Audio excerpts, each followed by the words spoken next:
Hi guys, welcome to TFA Files TV. We are back again with the latest gossip. Nyaya dziri kupisa dziri kutenderera pasocial media. Greatman ochema chema achiti iye ava kufa nenzara apo vanhu vose vomurasirira kusanganisira mapromoters ese emuZimbabwe.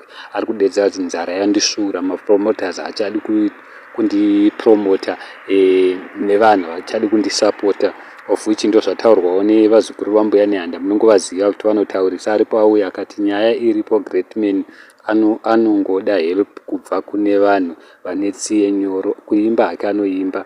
Mumwe munhu akati kungoti muZimbabwe hatina hedu vatungamiriri vari bho, dai vachitowana magrant every month sekune dzimwe nyika. Mumwe munhu akati he deserves a monthly allowance, may God bless him. Mumwe munhu akati kutaura brother ava ndo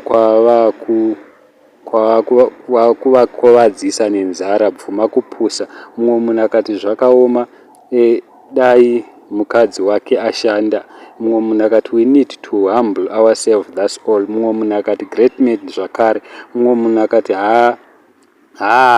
pamuromo too much yep this young man plus the wife must work, kwete kuda kungogara posing as a charity case. Mumwe munhu akati anonyanya kutaura zvaanolavha. Mumwe munhu akati Greatman ndekema movie kamface aka. Mumwe munhu akati mukadzi wake haana kuremara kauyu ngashande. Mumwe munhu akati ane pamuromo mufesi uyo ngaadzikame anzwirwe tsitsi. Mumwe munhu akati anonyanya rafu too much. Mumwe munhu akauya akati pamuromo itai pashoma Greatman, munowanza yep saka vanhu vanozotya kukubetserai. Mumwe munhu akati akaita dzungu achida kupedza zita rati events, hona manje nzara yakukuuraya. Mumwe munhu akati munzwirei tsitsi, kutadza kuri muvanhu mupeiwo second chance guys, musadaro. Mumwe munhu akati effects of getting married.